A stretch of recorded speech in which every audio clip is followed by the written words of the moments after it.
From a color grading perspective, Thailand is one of the most vibrant, beautiful places that you can actually come and film. It's full of color, vibrance, activity, contrast, and it's such a fun place to come and do street videography. In today's video, I'm going to take you through my complete color grading workflow for shooting street videography in Bangkok in Thailand. All right, so we'll just jump into DaVinci here, and straight up you'll see we've got Lightbox opened. The reason I've got Lightbox opened is for two reasons. First is color matching. The second reason is for storytelling. So, what's going to flow in order, what's going to make sense, what type of story you're trying to tell. I basically want to tell the story of contrast. So that's, as I spend the next couple of weeks here, every day that I'm out filming, I'm going to be looking for things that in my mind that I can contrast together. So minimal, busy, color, topic, that's what I'm looking for when I'm going out to film. So what I really want to show you in this video is the workflow. Let's take this shot here. So we've got a guy, he's obviously in his workshop here. He's working on some wood. So we got this beautiful light coming through. I just thought this was such a gorgeous scene, like all the wood in the back. We've got the guy here working. It was quite a busy street, so I had to be quite patient for the cars, people to walk past. And then eventually I got this little moment of the guy in his workshop. Let me just turn off all these nodes and start from the raw piece of footage. So this is the raw piece of footage that was captured. This is Sony S-Log 3. So how do we take that and turn it into something that looks like a piece of cinematic content that you can use for storytelling? Well, let me show you. The first thing that you will do for anything is a CST in and a CST out. I've done a whole video on this, so I'll link it. But essentially, we're going CST in, S-Gamut, S-Log 3, into DaVinci Wide Gamut, DaVinci Intermediate, and then we're taking that signal and we're going to DaVinci Intermediate, DaVinci Wide Gamut, out the Rec 709 Gamma 2.2. Second step, exposure, white balance, and contrast. They're the first things that I'll get set up before I'll start doing my color and look development. So with that being said, what I'll do is I'll just add in my basic corrections here.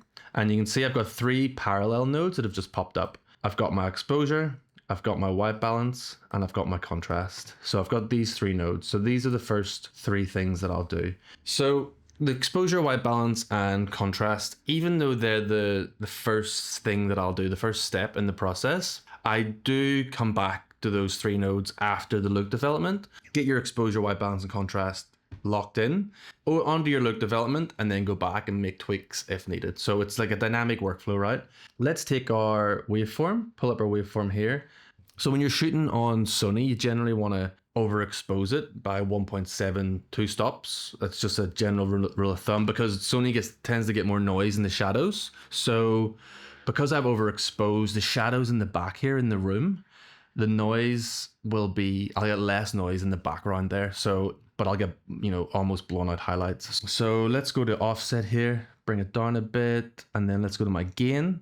Let's bring down the gain a touch. And then I like to use this highlights tool. So I'll pull down the highlights. So you can see now, pulling back those highlights. And then let's see the shadows in the back there. Let's bring those up a little bit, down the lift a little bit. I don't really want to dial in too much contrast. I just want to get the exposure right. So, I just want to get everything sitting where I'm happy, because I know when I bring in the contrast, the shadows are going to get darker. These are going to get brighter. So let me just do that. So before and after. So you can see now I've just brought down those highlights, especially in the front here where it was super bright. And I'll eventually get to the point where I remove most of that and focus on the light here hitting the front of the workshop. And then next we'll go to my white balance. So this node is in a linear space. So you can see I've changed the gamma to linear. And what I'll do here, I'll just put my RGB. So exposure, I'm using the waveform. Then when I jump into white balance, I'm looking at the RGB parades, because I'm looking for any color casts. Is the image sitting too warm, too cold? What's happening with the thing? And straight up here, I can see that the red and the green are sitting higher than the blue. Red and green equals yellow. We're shifted to yellow. I don't mind that's the case. Like, I do want this to be quite a warm scene. It's sunrise, it's a workshop. We want warmth. We don't want it to be cold and, sterile. So I'll just have a look. I'll eyeball it, but I'll also keep an eye on the scopes. So let me just pull that down. Let me see what's going on. Put up some blue. I don't really want to do too much because I do like the warmth. So I don't want to like get it to this perfectly neutral point. I do want a bit of warmth, but I just want to remove any like cast, anything that's kind of like noticeably like not correct. It does take a little bit of a on and off. I'm just moving things. I'm just checking. I'm seeing how it looks. I'm just filling it out. I actually don't really want to do too much because, you know, if I, let's say if I pull down the red, right? Now we're getting too blue. It's getting too sterile. If I put down the greens, it's getting overly red, so I don't want that. If I push in the blue, it's nope, it's not working. It's going magenta. I actually don't want to do a lot to the color here. I'm actually happy with it. And then let's get down to contrast. So I put my pivot to 0.336. That's the middle gray point in DaVinci Intermediate. So put your pivot to there. If you're doing any split toning or any curves, you'd also want to lock in your middle gray. So how have I done that? I've got my DCTL on. I've got mono middle gray. I can see the spike here. I've put a point on the spike. That's my middle gray point. Then I turn off the DCTL and carry on. So putting in contrast into the back here, and then let's lift these up. I don't want to lift those up too much because I'm going to eventually bring them down. I might just bring these down so they roll off a bit more. Yeah, that's fine. Let's do that. Bring those up, bring those down. So I just want to bring a bit more darkness into the back. And if I just go in here and just do that, I'll bring in a little bit more contrast. Now, remember, whenever you're adding contrast, it does add saturation. So as I'm putting in contrast, you see the Vectorscope moving out to the edge. That's because we're getting more saturation with more contrast. So just keep that in mind that as you push that up, this on the Vectorscope is going to push out, adding saturation. So what do we want to do next? After we've corrected our exposure, white balance, and contrast, I want to put a film emulation look onto this one. So DaVinci has film looks that you can automatically built in to DaVinci. So you can easily just drag these onto your footage and start working with them. But they're not just as straightforward as just dragging it on and starting to work with it. You have to apply the film look, but your color space has to be in Cineon film log. So what the heck does that mean? Let's go here. So you can see that I've got this CST out to Rec 709 Gamma 2.2.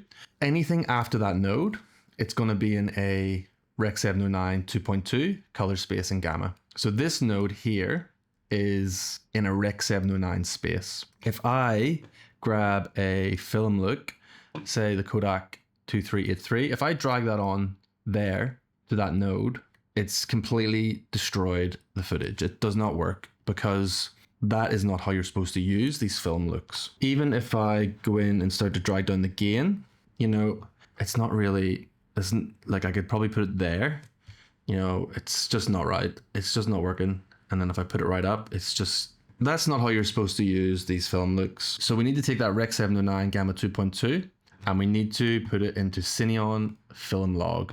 So now we've taken the Rec 709 footage, put it into this Cineon film log. So now we're in a Cineon film log gamma. Now we can apply the film look to the node after this. So if I right click, go to my LUTs and then go to film looks and then this one, now we can apply the look. So obviously it's quite a harsh look, but it's working better. You can see it's not destroyed the footage. It's just too strong of a look. So how do we fix that? Well, you could go in and you could start pulling down the gain here, but if I pull that down to 0, it's just pulling it back to that Cineon log and there's 0 color. So that doesn't work. So if I just reset that, what I do is I take these two nodes, grab them, right click them, create compound node, and now they have become one node. So what I can do here is I can start to pull back my intensity of this look to a place where I kind of want to get it to. So let's go to about there, 0.6. So before and after, we're getting a film emulation look applied to our footage in the correct way. What's happened? Well, it's pushed the highlights up. So you can see here, it's got very bright on the outside. And I really don't want that because I want the focus to be in on the center of the subject here. So I'm just going to go back to the exposure. I'm just going to pull down the gain. See how that looks. Pull back the highlights. And then with my contrast, I'm going to bring in a bit more contrast. Probably bring those in a little bit more. So now I'm a bit happier with that. What have we got here? We've got our exposure, white balance, and our film look. Let's do before and after. So this is where we've got to. We've got from this raw piece of footage to here. So you can see our look is starting to slowly come together. So what's next? Well, I want to build my look around that film look. I want to build on top of it, but from a workflow perspective, you actually do the grading before the node. So you do your grading inside DaVinci White Gamut, and then that look's put at the end. But because I've added the look now, I can see how the footage is looking with that film emulation look on it. So anything that I'm doing is building upon the look, but we're doing it before the node from a workflow perspective. It's not the most intuitive thing, but once you kind of understand it, it makes a lot of sense. So what do I want to do next? Well, I want to look at things like saturation. That's why I've got the Vectorscope up. HSL, hue, saturation, luminance, and then split toning. I've got my sat, HSL, and split toning node trees there. So I just drag them over. So first up, we got our saturation. So I've got this plugin here. It's a DCTL. It's called Saturator version 2. I'll link it. If I look at my Vectorscope here, right? So this is our 75% targets, and these are 100% targets. That's our skin tone line. We don't really need to worry too much because we can't really see the skin tones, but we're not that saturated, right? We don't have that much saturation in our image, and it depends on the look we're going for. Do we want a heavily saturated look? Do we want something that's less saturated? But for me, for this shot, I want a bit more saturation. I want a bit more color. You know, we're in Thailand, we're in Bangkok. It's about color. It's about getting the right colors to pop, but doing it in a way that's not just overly just throwing saturation on top of it. And you want to do it in a nice, subtle, soft way, but it just gives it that little extra bit of richness. So let's do that. Let's just bring up our saturation, and we'll see the color coming into the wood here. Those like brown, yellow hues just lifting up, which is all adding in. So let's put it about there and see that before and after. Before and after. You see the color coming in now, looking good. And I can see my Vectorscope just pushing out to the edges, which means more saturation. So next we'll go to our HSL, and we'll start. This is the Tetra Interp HSV DCTL. So I'll add that one as well for you. We'll start adjusting. So we're looking at red, oranges, yellows. That's the kind of colors we're looking for. And we've also got some cyan blue here, here, here, and here. So let's start moving the red and the yellow here. So where do we want to go with this? Well, I basically kind of want to get everything in one line on the Vectorscope. I want to get like a nice color balance, of color contrast. So as I move things around, I'll start to just do it by eye, but I'll also be keeping an eye on the Vectorscope here. Let me just pull down the red value, push it up.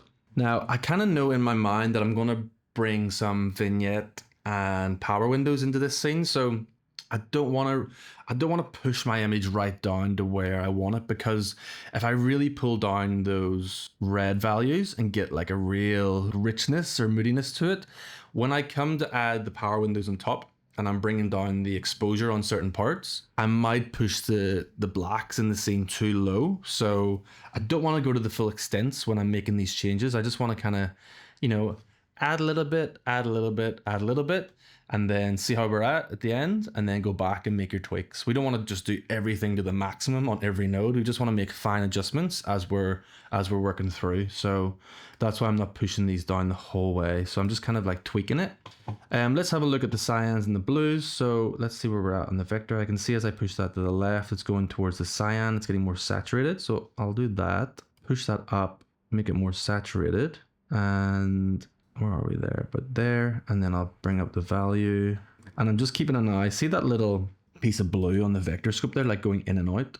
I'm just keeping an eye on that as I push it, and I'm pushing it out to the right. I want to make it a little bit larger so I can see more, so I can see that shirt a bit more. When you're using your Vectorscope, when you start to see different colors on the Vectorscope, so you can see here we've got some yellows, oranges, reds. There's a bit of a spread in the middle between yellow and red. Then here we've got some cyan blue, so it's somewhere in the middle there. And it's kind of like sitting off. It's kind of like you know, flailing out on the yellows and reds, and then the blues are sitting there. So what I'm trying to do with the Vectorscope is, especially in a minimal scene where maybe there's like one or two main colors, I want to see that Vectorscope. I want to see the Vectorscope like squeeze in on more of a one hue area and push towards that hue without like the spread.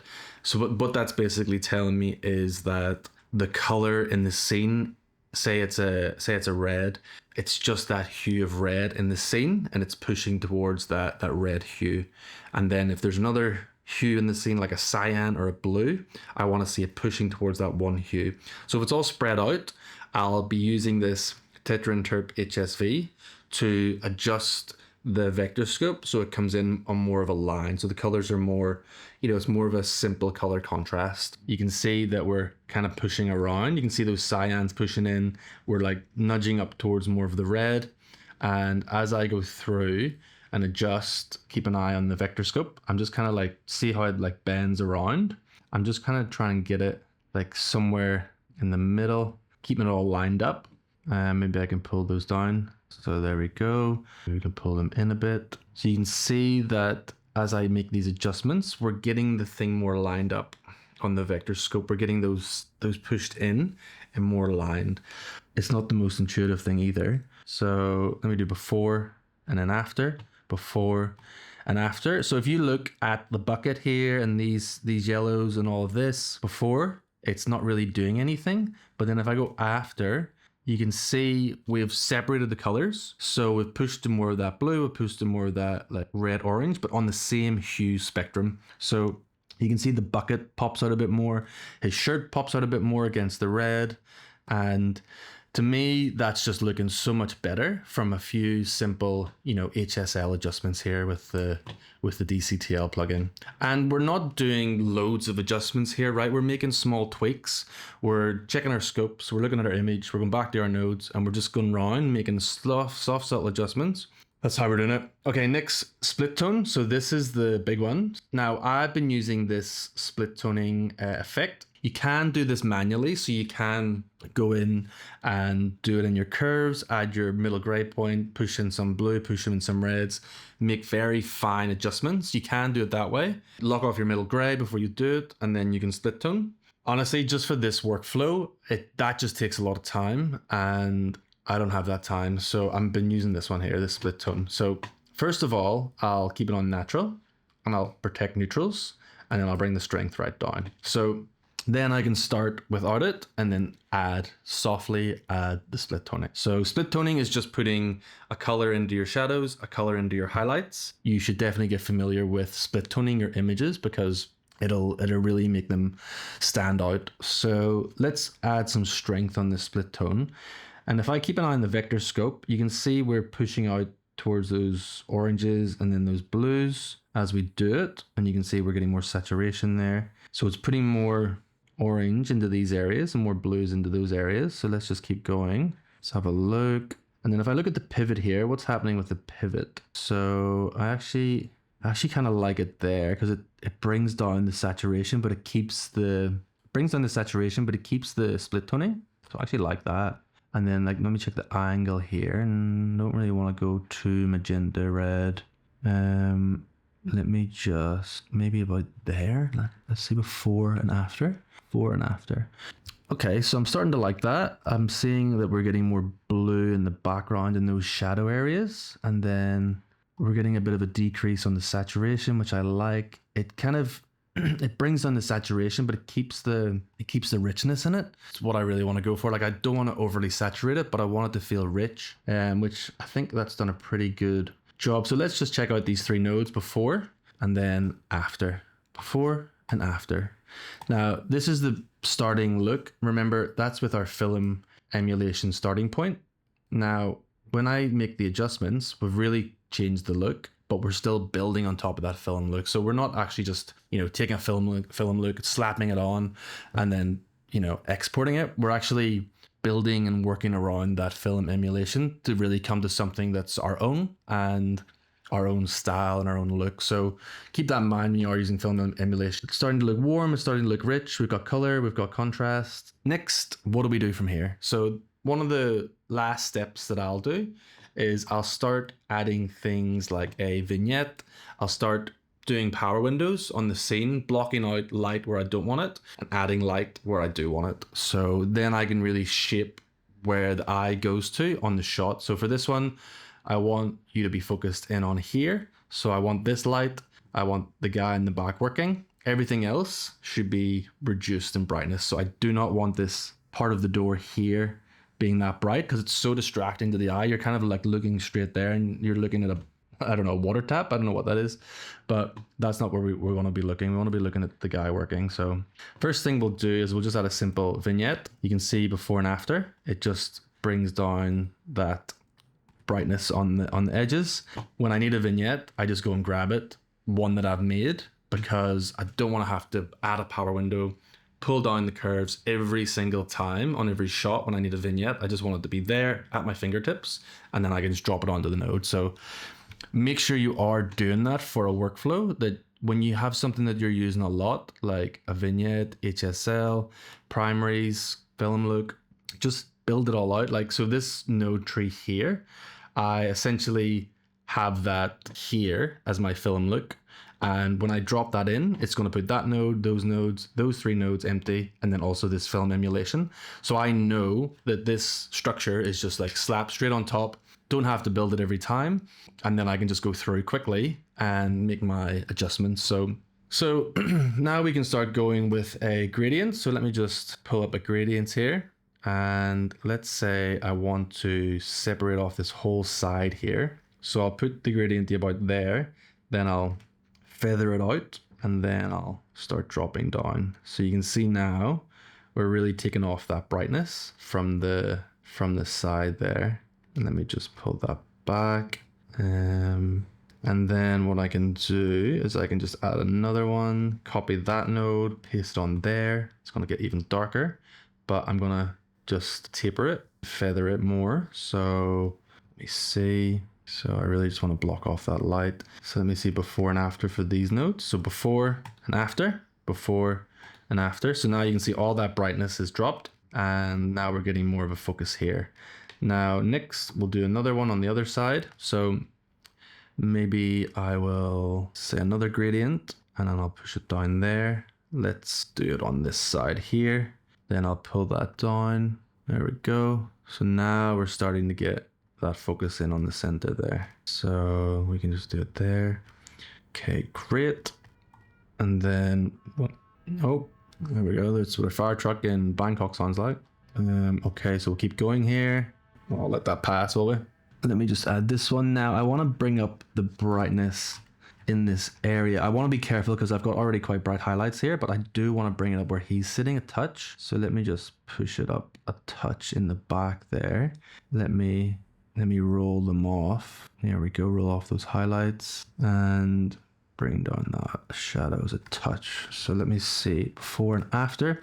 So let's have a look at those power windows. That's before and that's after. So already you can see that all the attention is now focused in on the center. Before it was all on the outside and not so much on the middle. Now it's all focused in the center there. So our eyes are more drawn to the middle of the image where he's working. I'll take those nodes, I'll right click, I'll create a compound. That's just all my power windows. And then finally, I'll go in here and I'll add some glow and I'll add some grain. Let's see what's going on there. So let's turn off the grain for now. Let's go to the glow. So we can see we've got a nice glow at the front. I'll want to go in and reduce that. So let's just make it subtle. I'll keep the saturation. Maybe I'll keep the saturation, a little bit of saturation. And then I'll go to the gain, gamma. I'm just playing around and just seeing where I like it. I don't want to overdo it with anything, so you just want to make it very subtle. Maybe about there. So that's before and that's after, and maybe not so much of a gamma. Yeah, there we go. Before and after. Very soft, subtle change. We don't want to like explode it with glow. Like we want to keep it easy, and then add some grain. Now I want to zoom in before and after. We can see we're getting a bit more texture on the image, so we can freeze it. Or we can have it playing over like that. I like to freeze it, but turn it down. turn the before and after. So we don't want to overdo it again. I actually want to compare the first one to this one because I did the other one the other day. So let's just pull it up and see if we got pretty close. They're a little bit different. So a little bit more desaturated and a little bit more glow in the foreground versus this one, where you can see I've taken more time here to block out the light around. I've been a bit more heavy, and I've compared to the one we just did, where we still have the focus here, but not as blocked out on the edges. A bit more saturation on the one we just did, and not as much glow. So I like both of them. Like, it just depends. Like, for example, both of these shots they're totally fine. It just depends on, let's say that the shot after this one, there was some wood or some orange tones.